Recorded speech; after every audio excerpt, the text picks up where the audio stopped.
اعوذ باللہ من الشیطان الرجیم بسم اللہ الرحمن الرحیم اللہم صلی علی سیدنا محمد معدن الجود والکرم وآلہ وسلم۔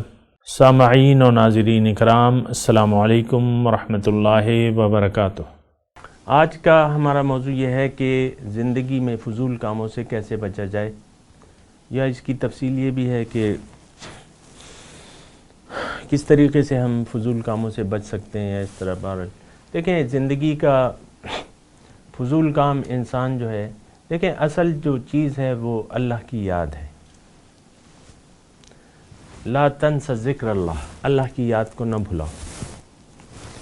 اور زندگی اللہ تعالیٰ نے اپنی یاد کے لیے ہمیں دی ہے کہ ہم اللہ کو یاد رکھ کر زندگی گزاریں۔ اور ہمارا تو حال یہ ہے کہ ہم نے ہر چیز میں ہم نے تو اللہ تعالیٰ کو سرے سے بھلا ہی دیا ہے۔ ایک بات یہ بھی ہے نا کہ ہم اللہ کو بھلا کے زندگی گزاریں۔ اس کی وجہ یہ ہے کہ ہمیں اور چیزیں یاد ہیں اور مقصود ہیں ہمارے، اس لیے اللہ تعالیٰ بھول گیا ہے۔ ظاہر کو ہم نے اپنا مقصد بنا لیا ہے، اللہ کی یاد سے اب ہمارا دل غافل ہے۔ ایک بات اس میں یہ نوٹ کرنے کی ہے، جس کا دل جو ہے ظاہر میں لگ گیا ہے، یقیناً اس کا دل اللہ کی یاد سے غافل ہے، اس میں کوئی دو رائے نہیں ہے۔ آپ دیکھ سکتے ہیں کہ میری سوچیں، میری تمنائیں، آپ اپنے کیلکولیشن کریں نا، کیا کیا آپ کے خواب ہیں۔ یقیناً ہر ایک کے اپنے خواب ہوتے ہیں، بچوں کے بھی ہوتے ہیں، بوڑھوں کے بھی ہوتے ہیں، جوانوں کے بھی ہوتے ہیں۔ دا چل بکو ماغا چل بکو، ایسا کریں گے ویسا کریں گے، خواب ہوتے ہیں۔ آپ اپنے خواب دیکھیں کہ آپ کا خواب ہے کیا، دنیا کے متعلق ہے کیا اللہ آپ کے رگ و پے میں اس کی یاد بسی ہوئی ہے۔ ایک بات یہ دیکھنی ہوگی ہم نے، اگر اللہ کی یاد جو ہے، یعنی آپ نے اپنے آپ کو پہچان لیا ہے، اب یہ نہیں ہو سکتا کہ آپ فضول کاموں میں زندگی گزاریں۔ اگر آپ نے اپنے مقصود حقیقی کو پہچان لیا ہے تو اب وہ یاد جو ہے وہ آپ کے دل و دماغ میں بس جائے گی۔ اگر سوچ سمجھ کے ہم نے اللہ کو اپنی منزل بنا لیا ہے نا، اب وہی تصور ہوگا ہمارا کہ کیا اللہ تعالیٰ اس وقت مجھ سے راضی ہے، کیا میں اللہ تعالیٰ کو راضی کرنے کے کام کر رہا ہوں یا کر رہی ہوں۔ اس طریقے سے جو ہے یعنی دیکھیں، یہ میں آپ کو اگر کہوں تو یہ بنیاد پہ، اگر زندگی آپ کو پتہ ہی نہیں چلتا وہ فضول کاموں میں گزر رہی ہے، تو آپ کو اپنے مقصد حیات کے بارے میں از سر نو سوچنا ہوگا۔ اگر ایسے کام ہو رہے ہیں جو فضول ہیں، تو فضول کام نہ کرنا یہ مومن کی خاصیت ہے۔ والذین هم عن اللغو معرضون، مومن اللہ تعالیٰ نے قرآن میں فرمایا ہے کہ مومن وہ ہیں جو بے فائدہ کاموں سے اعراض کرتے ہیں۔ فضول کام اگر ہو رہے ہیں اور آپ کو خیال آپ اللہ کی یاد بھول جاتی ہے، تو اس کا اب یہ علاج یہ ہے کہ آپ دوبارہ اثر نو، یعنی بعض اوقات ایسا ہوتا ہے نا کہ بچہ مثال کے طور پہ عرض کروں، ایک بچے کو آپ اسکول میں داخل کر دیتے ہیں، آپ کا بچہ ہے وہ پہلی جماعت پاس ہو گیا، دوسری پاس ہو گیا، تیسری پاس ہو گیا، پانچویں میں آ گیا۔ اب آپ اس کا ٹیسٹ لیتے ہیں تو اس کو نہ الف آتا ہے، نہ بے آتا ہے، نہ 1 آتا ہے، نہ 2 آتا ہے۔ اب اس کا کیا حل ہے؟ واپس آپ پہلی جماعت میں اس کو داخل کرائیں پہلی جماعت میں واپس داخل کرائیں، اس کو نرسری میں بھجوائیں، اس کو کلاس 1 میں، کلاس 1 سے اصل کلاسز میرے خیال سے شروع ہوتی ہیں، کلاس 1 میں بھجوائیں۔ 5 کلاسیں تو اس نے ایسی گزار دیں۔ تو آپ کو الف بے، زندگی کی الف بے کیا ہے؟ اللہ کی یاد ہے۔ الف اللہ، تو دوبارہ آپ وہ آ جائیں، پہلی کلاس میں آ جائیں، دوبارہ سوچیں۔ اس میں کوئی حرج تو نہیں ہے، آپ کے پاس جسم ہے، مہلت ہے، آپ وقت گزار رہے ہیں، ٹھیک ہے، آپ دوبارہ آ جائیں، مقصد حیات پر غور کریں، اس کے بارے میں سوچیں سمجھیں کہ بھئی میں نے کرنا کیا ہے اصل میں۔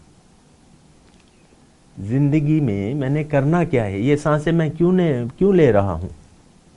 یہ کبھی ہم نے سوچا ہے کہ یہ جو سانسیں ہم لے رہے ہیں یہ کیوں لے رہے ہیں؟ یہ دنیا کے لیے لے رہے ہیں، مال اولاد زیادہ ہو جائے، مال اولاد، مال چاہیے، مال، یہ سانسیں اس لیے لے رہے ہیں۔ اس سے بدترین نتائج جو ہیں ظاہر ہوتے ہیں، انسان کو پتہ بھی نہیں چلتا، اس کے اخلاق تباہ و برباد کر دیتی ہے یہ سوچ، دنیا کی سوچ جو ہے اس کے جو اخلاق ہیں اس کو تباہ کر دیتی۔ اخلاق تو قرآن کان خلقہ القرآن ہے کہ نہیں؟ اخلاق تو قرآن ہے، اخلاق تو نبی کا طرز عمل ہے، وہ اخلاق ہیں۔ وہ اخلاق اگر پیدا نہیں ہو رہے، آپ اپنے مقصد حیات دوبارہ آپ کلاس 1 میں چلے جائیں، دوبارہ غور کریں، زندگی کا ایک مقصد بنا لیں۔ ابھی تو وقت گیا نہیں ہے، ابھی تو مرض الموت نہیں آیا آپ کو، ابھی تو سانسیں باقی ہیں، دوبارہ غور کر لیں۔ کہتے ہیں ہم تو اتنے بڈھے ہو گئے ہیں، اب تو کچھ نہیں کر سکتے، اب تو وقت گزر گیا۔ نہ، آپ کتنے ہی عمر کے ہیں، آپ جب سانس لے رہے ہیں تو اس کا مطلب یہ ہے کہ وقت ہے ابھی، تو دوبارہ آپ آ جائیں واپس، دوبارہ اللہ سے اپنا وعدہ پکا کر لیں۔ اوفوا بعہدی اوف بعہدکم، میرے ساتھ کیا ہوا وعدہ پورا کرو، میں بھی تمہارے ساتھ اپنا وعدہ پورا کروں گا۔ تو بہرحال یہ اصل میں ہوتی ہے نظریے میں، نظریہ، اعتقاد، عقیدہ ہمارا صحیح نہیں ہو پاتا۔ عقیدے کا مطلب ہم محدود کر لیتے ہیں اور کہتے ہیں یہ کوئی کتابی سا لفظ ہے۔ عقیدہ دراصل وہ یقین ہے جس کے تحت آپ زندگی گزار رہے ہیں۔ عقیدہ کیا ہے؟ وہ یقین جس کے تحت آپ زندگی گزاریں، یہ آپ کا عقیدہ ہے۔ اگر آپ کا عقیدہ ظاہر کا ہے، اب عقیدہ آپ کا کیا ہے یہ آپ کے اعمال اور سوچ سے پتہ چلے گا۔ آپ کے اعمال اور سوچ سے پتہ، آپ کا عقیدہ کیا ہے۔ تو آپ کا سوچ اور عقیدہ، اگر آپ کا سوچ دنیا کی ہے تو آپ کا عقیدہ دنیا پر ہے۔ یہ بات نوٹ کر لیں۔ یہ نماز روزہ کوئی علامت ایسی نہیں ہے کہ بس آپ نے نمازیں روزے شروع کر دیے بس آپ کا عقیدہ سچا ہو گیا، نہیں۔ وہ تو لوگ کرتے ہیں، مجبوراً کرتے ہیں، حالات کا جبر ہوتا ہے، کچھ عادتیں ہوتی ہیں۔ اب ہم دیکھیں، جھوٹ بولنا حرام ہے کہ نہیں ہے؟ سچ بولنا لازم ہے کہ نہیں ہے؟ اب روزہ دار جو ہے روزے کی حالت میں عام طور پہ یہ روزہ، مطلب میں آپ کو کہہ رہا ہوں کہ یہ ایک عادت ہے، یہ وہ نہیں ہے جو ہم اللہ کا حکم لے کے اس کو کرتے ہیں۔ اب ایک روزہ دار کو آپ روزے کی حالت میں پانی پلوا سکتے ہیں؟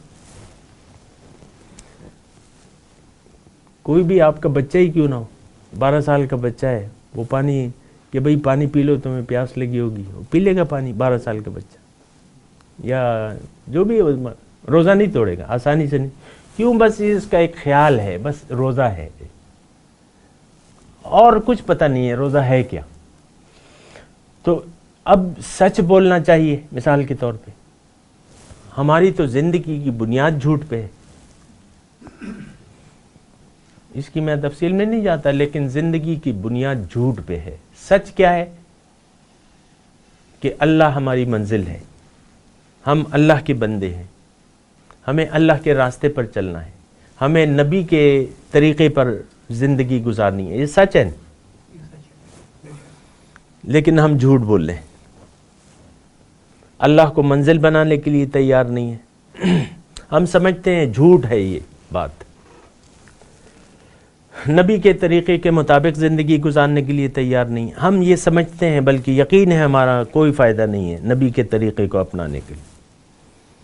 ہمارے اعمال سے پتہ چلتا ہے نبی کا اسوہ حسنہ، نو، یہ ہمارے لیے کوئی مثال نہیں۔ تو بہرحال یہ دیکھیں، وقت گیا نہیں ہے، فضول کام مومن سے، میں نے آپ کو حدیث بھی سنائی کہ اللہ کے رسول فرماتے ہیں کہ اس انسان کے اسلام کی خوبی یہ ہے کہ وہ کام چھوڑ دے جس کا کوئی فائدہ نہ ہو۔ پھر قرآن کی آیت ہے والذین هم عن اللغو معرضون، مومن وہ ہیں جو لغو کاموں سے احتراز کرتے ہیں۔ تو بہرحال دیکھیں بنیاد کو، یہ اصل میں ہم نے اگر پودا لگایا بھی ہے تو اس کو پانی نہیں دے رہے ہیں۔ اگر ایک پودا آپ صحیح لگا بھی لیتے ہیں اللہ کا، اللہ کی جو وہ کہتے ہیں نا الف اللہ چمبے دی بوٹی، تو اس کو وہ ہم بعض اوقات لگا بھی لیتے ہیں، ہم نے بیعت کر لیا پھر اسے پودا نہیں دیتے، اس کے تقاضے نہیں پورے کرتے۔ اپنی مرضی لازماً ہم گھسیڑنا چاہتے ہیں زندگی میں، اور یہ سب سے بڑا قصور ہے کہ آپ اپنی مرضی جینا شروع کر دیں، کچھ کام، ایک کام اللہ کی مرضی کے خلاف کریں، ایک کام۔ شیطان سارے احکامات کو مانتا تھا، ایک حکم سے انکار کر دیا اس نے تو مردود ہو گیا۔ 80,000 سال، یعنی سننے میں یہ آتا ہے 80,000 سال عبادت کی، اور فرشتوں کا معلم الملکوت، فرشتوں کا استاد تھا، سنتے ہیں نا، لیکن ایک خواہش، اس کی اپنی خواہش، بس یہ ایک اس کی مرضی تھی کہ اللہ کی مرضی کو اس نے تسلیم نہیں کیا۔ ہم تو بہت ساری، ہم تو سمجھتے ہیں کہ ہم، یعنی یہ ہمارا فیصلہ ہے کہ زندگی ہم نے اللہ کے لیے نہیں گزارنی، ہم نے ظاہر کے لیے گزارنی ہے۔